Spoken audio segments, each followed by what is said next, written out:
आप सभी का मेरे YouTube चैनल में स्वागत है। आज हम लोग झारखंड की आर्थिक समीक्षा 2025-26 के अंतर्गत गवर्नेंस एवं डिजिटल पॉलिसी के ऊपर एक महत्वपूर्ण, गहन एवं विस्तारपूर्वक चर्चा करने वाले हैं। ये टॉपिक जेपीएससी, जेएसएससी तथा अन्य प्रतियोगी परीक्षाओं के लिए अत्यंत महत्वपूर्ण है। इसलिए इस पूरे पॉडकास्ट को बिना स्किप किए अंत तक जरूर सुनें। जी, और आज की चर्चा सच में बहुत रोचक होने वाली है। बिल्कुल। तो मेरा सबसे पहला सवाल, और कह सकते हैं कि एक क्यूरियोसिटी हुक यही है, क्या कारण है कि डिजिटल इनिशिएटिव्स के बढ़ने के बावजूद गवर्नेंस डिलीवरी में अभी भी गैप देखने को मिलता है? हाँ, ये एक बहुत ही ज्वलंत और जमीनी सवाल है। हम अक्सर देखते हैं कि सरकारें बजट में करोड़ों रुपए आवंटित कर देती हैं, लेकिन उसका असर उस तरह से नहीं दिखता। हाँ, जैसे इस बार 158 लाख करोड़ रुपए का भारी भरकम झारखंड बजट आया है और इसका थीम है अबुआ डिशो, मतलब हमारा अपना देश या हमारा अपना राज्य। सही कहा। देखिए, गवर्नेंस का असली मतलब केवल बजट आवंटित करना या बड़ी बड़ी नीतियां बनाना नहीं है। ये दरअसल इनपुट से लेकर आउटकम तक की एक पूरी यात्रा है। मतलब पैसा लगाने से लेकर जमीन पर बदलाव देखना तक का सफर। बिल्कुल। और इस पूरी यात्रा को सुचारू बनाने में आज के समय में डिजिटल ट्रांसफॉर्मेशन सबसे बड़ी भूमिका निभाता है। अच्छा, तो ये सिर्फ आंकड़ों का खेल नहीं है, बल्कि ये समझने की कोशिश है कि नीतियां जमीन पर उतरती कैसे हैं। एकदम सही। और इसी प्रोसेस को समझने के लिए हमें ई गवर्नेंस के स्ट्रक्चर को देखना होगा। हाँ, और इसी बात पर इस स्लाइड में आप एक फ्लो चार्ट देख रहे हैं जिसमें पॉलिसी से आउटकम तक पूरा गवर्नेंस प्रोसेस दिखाया गया है। अगर हम झारखंड के ई डिस्ट्रिक्ट प्लेटफॉर्म झाड़ सेवा की बात करें तो राज्य में 24,709 फंक्शनल कॉमन सर्विस सेंटर्स काम कर रहे हैं। जी, जिन्हें हम CSCs कहते हैं। हाँ, और डेटा कहता है कि इन CSCs के माध्यम से नागरिक प्रमाण पत्रों के आवेदनों में 31.3% की वृद्धि हुई है।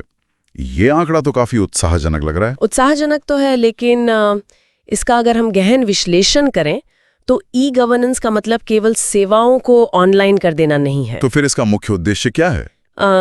इसका मुख्य काम है एफिशिएंसी और जवाबदेही, यानी अकाउंटेबिलिटी सुनिश्चित करना। जब एक नागरिक ऑनलाइन अप्लाई करता है तो फाइल दब नहीं सकती। हर चीज का एक डिजिटल फुटप्रिंट होता है। मतलब सरकारी बाबू अब फाइलों को हफ्तों तक रोक कर नहीं रख सकते? बिल्कुल। और छात्रों को ये ध्यान रखना चाहिए कि एग्जाम में ये ऐसे पूछा जा सकता है कि झारखंड में ई गवर्नेंस के विस्तार में झाड़ सेवा और CSCs की भूमिका का आलोचनात्मक मूल्यांकन करें। ये बहुत ही बढ़िया पॉइंट है मेंस के पर्सपेक्टिव से। अब अगली स्लाइड की ओर बढ़ते हैं, जहां डिजिटल झारखंड का इंफ्रास्ट्रक्चर मैप दर्शाया गया है। जी, इसमें कनेक्टिविटी का पूरा जाल दिखाया गया है। हाँ, और इसमें झारनेट 2.0 और भारतनेट के तहत 4,487 ग्राम पंचायतों को ऑप्टिकल फाइबर से जोड़ा गया। ये सुनकर तो लगता है कि जैसे हर गांव में हाई स्पीड इंटरनेट पहुंच गया है। सुनने में ऐसा ही लगता है, लेकिन क्या इंफ्रास्ट्रक्चर का मतलब एक्सेस भी है? यही तो मेरा सवाल था। तार बिछा देने का मतलब ये तो नहीं कि किसान के फोन में इंटरनेट चल रहा है। आपने बिल्कुल सही नस पकड़ी है। अगर हम आंकड़ों को देखें तो झारखंड की टेली डेंसिटी मात्र 61.62% है। बाप रे, ये तो काफी कम है। और इंटरनेट डेंसिटी तो उससे भी कम है, सिर्फ 48.61%, जो कि हमारे राष्ट्रीय औसत से काफी नीचे है। तो मतलब लगभग आधी आबादी के पास इंटरनेट का प्रॉपर एक्सेस ही नहीं है। हाँ, और इसी को हम डिजिटल डिवाइड कहते हैं। यही वो डिवाइड है जो गवर्नेंस डिलीवरी में गैप पैदा करता है। पंचायत भवन में इंटरनेट है, पर आम आदमी के हाथ में नहीं। सच में ये एक बहुत बड़ी जमीनी हकीकत है।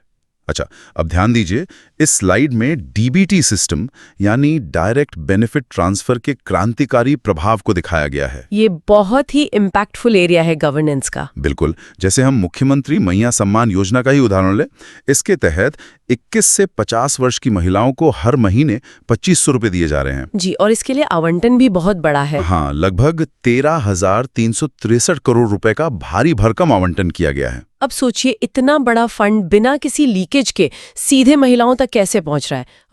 ये सब DBT का ही कमाल है। मतलब बीच के सारे बिचौलिए खत्म। बिल्कुल खत्म।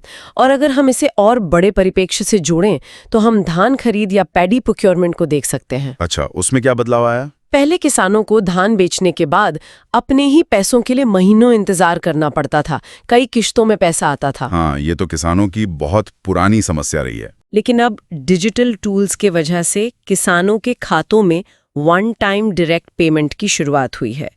इसने पुरानी किश्त प्रणाली को पूरी तरह बदल दिया है। वाह, ये तो बहुत बड़ी राहत है। ये पॉइंट बहुत महत्वपूर्ण है क्योंकि ये दर्शाता है कि कैसे डिजिटल टूल्स वेलफेयर डिलीवरी की गति और पारदर्शिता को सीधे तौर पर प्रभावित करते हैं। जी, और यही तकनीक का असली फायदा है जो सीधे आम इंसान की जिंदगी को आसान बनाता है। बिल्कुल सही। अब ट्रांसपेरेंसी, मैकेनिज्म और सर्विस डिलीवरी की स्लाइड पर आते हैं।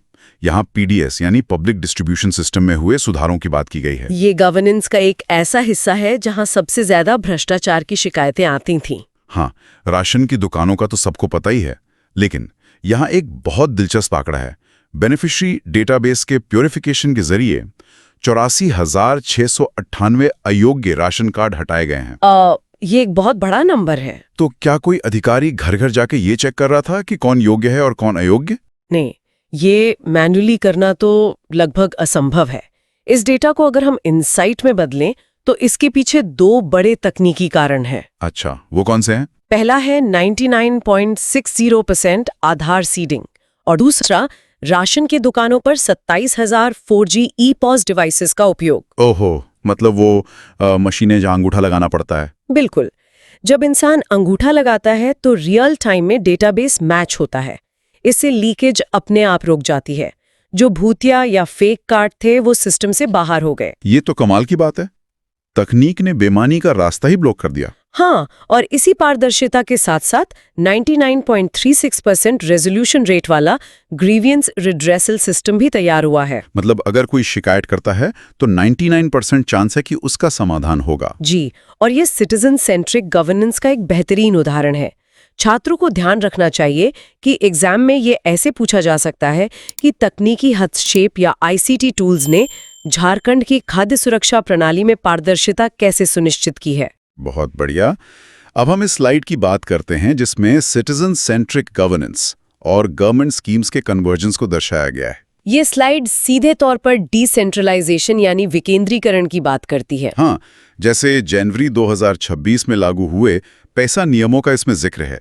पैसा यानी panchayats extension to scheduled areas. जी, ये झारखंड के लिए एक बहुत बड़ा मील का पत्थर है। बिल्कुल। राज्य गठन के 25 साल बाद ग्राम सभाओं को प्राकृतिक संसाधनों पर अधिकार मिल रहा है। तो इसे हम ई गवर्नेंस से कैसे जोड़कर देखें? देखिए, अगर हम पैसा, अबुआ आवास योजना और PMJNMN जैसी योजनाओं का विश्लेषण करें तो ये सभी डिसेंट्रलाइजेशन और टारगेट ड्रिवन वेलफेयर का संगम है। मतलब तकनीक का इस्तेमाल करके सही लाभार्थी की पहचान करना, लेकिन फैसला लेने का हक ग्राम सभा को देना। एकदम सटीक। ऊपर से नीचे योजना थोपने के बजाय तकनीक ग्राम स्तर के लोगों को खुद की योजनाएं सशक्त तरीके से लागू करने में मदद कर रही है। ये तो बहुत ही पावरफुल कॉन्सेप्ट है, लेकिन हर अच्छी चीज के साथ कुछ खतरे भी आते हैं। आप डेटा प्राइवेसी की बात कर रहे हैं ना? बिल्कुल। अगली स्लाइड पर डेटा गवर्नेंस और साइबर सिक्योरिटी का ही जिक्र है। अब देखिए, ई श्रम पोर्टल पर 98.15 लाख असंगठित श्रमिकों का पंजीकरण हो चुका है। जी, लगभग 1 करोड़ मजदूरों का पूरा डेटाबेस। हाँ, उनका नाम, पता, बैंक अकाउंट नंबर सब कुछ ऑनलाइन है। इतने विशाल डेटा का सुरक्षित प्रबंधन कैसे होगा? क्या हमारा सिस्टम इसके लिए तैयार है? ईमानदारी से कहूं तो डिजिटल कनेक्टिविटी और डेटा प्राइवेसी एक ही सिक्के के दो पहलू हैं। हाँ, दोनों साथ साथ चलने चाहिए। लेकिन यद्यपि आर्थिक समीक्षा के स्रोत में साइबर सुरक्षा पर कोई विशेष या अलग से नीति नहीं दी गई है, जो कि चिंता का विषय है। मतलब डेटा तो कलेक्ट हो रहा है, पर उसे बचाने का कोई ठोस प्लान नहीं दिख रहा। जी, और सबसे बड़ा सिक्योरिटी चैलेंज है हमारी टेलीडेंसिटी की कमी और डिजिटल साक्षरता के बीच का अंतर। डिजिटल साक्षरता की स्थिति क्या है राज्य में? अगर हम PMGDI योजना को देखें तो उसके तहत सिर्फ 16,50,000 नागरिकों को ही प्रमाणित किया गया है। बस 16 साढ़े लाख और डेटा 98 लाख लोगों का ऑनलाइन है। यही तो गैप है। जब एक इंसान को OTP और फ्रॉड के बारे में पता ही नहीं है तो उसका डेटा ऑनलाइन होना उसे और खतरे में डाल देता है। बाप रे, ये तो सच में डराने वाली बात है। एग्जाम के लिए नोट करें, डेटा ड्रिवन गवर्नेंस में डिजिटल इंफ्रास्ट्रक्चर और साक्षरता दोनों का समानांतर विकास आवश्यक है। बिल्कुल, दोनों का बैलेंस होना ही चाहिए। अब आते हैं फ्लो चार्ट, चैलेंजेस और अपॉर्चुनिटीज की विजुअल स्लाइड पर। यहाँ एक बहुत ही शानदार आंकड़ा है कि गरीबी 42.10% से घटकर 28.81% पर आ गई है। जी, ये एक बहुत ही सफल आउटकम है और सरकार की नीतियों का असर दिखाता है। हाँ, 13-14% का ड्रॉप कोई छोटी बात नहीं है। बिल्कुल नहीं, लेकिन हमें तुरंत चैलेंजेस की ओर भी ध्यान खींचना होगा। वो क्या है? जैसे कि 41.80% का निम्न सीडी रेशियो यानी क्रेडिट डिपॉजिट रेशियो। ये सीडी रेशियो थोड़ा टेक्निकल हो गया। इसे आसान भाषा में कैसे समझेंगे?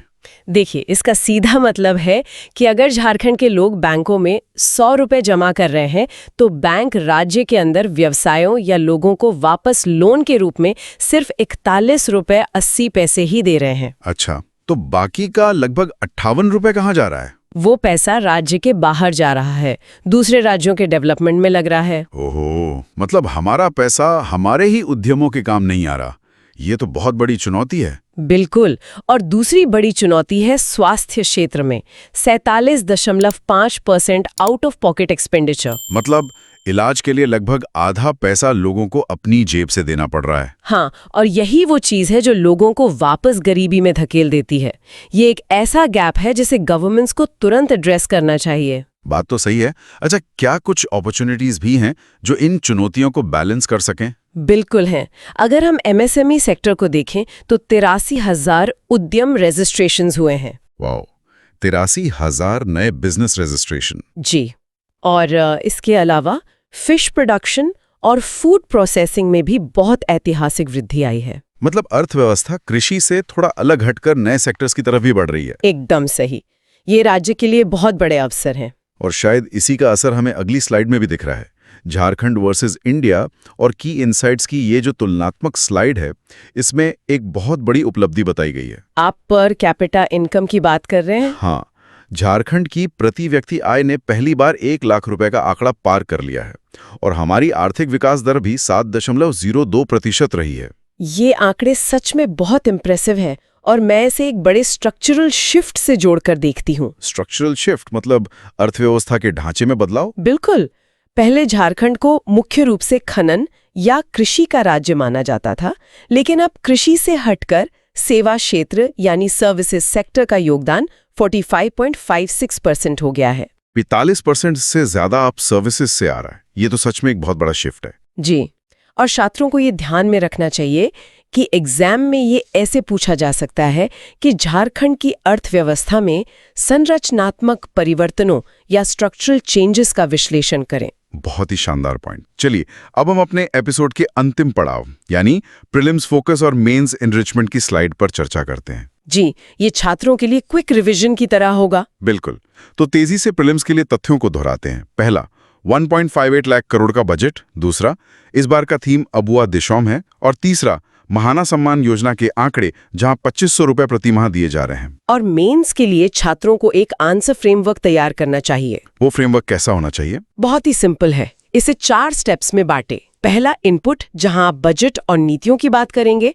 दूसरा, इंफ्रास्ट्रक्चर, जैसे झारनेट और CSCS। हाँ। तीसरा, इम्प्लीमेंटेशन, जहां आप DBT और EPOS मशीनों का उदाहरण देंगे। और अंत में आउटकम, जहां आप 42 से 28% गरीबी कम होने जैसे आंकड़े लिखेंगे। वाह, ये फ्रेमवर्क तो आंसर राइटिंग के लिए एकदम परफेक्ट है। जी, इससे आंसर बहुत स्ट्रक्चर्ड और विश्लेषणात्मक लगेगा। बिल्कुल। उम्मीद करता हूं कि आपको गवर्नेंस एंड डिजिटल पॉलिसी का ये पूरा पॉडकास्ट अच्छे से समझ आया होगा। अगर आपको ये पसंद आया हो तो इसे लाइक करें, अपने दोस्तों के साथ शेयर करें और चैनल को सब्सक्राइब करना बिल्कुल ना भूलें। धन्यवाद।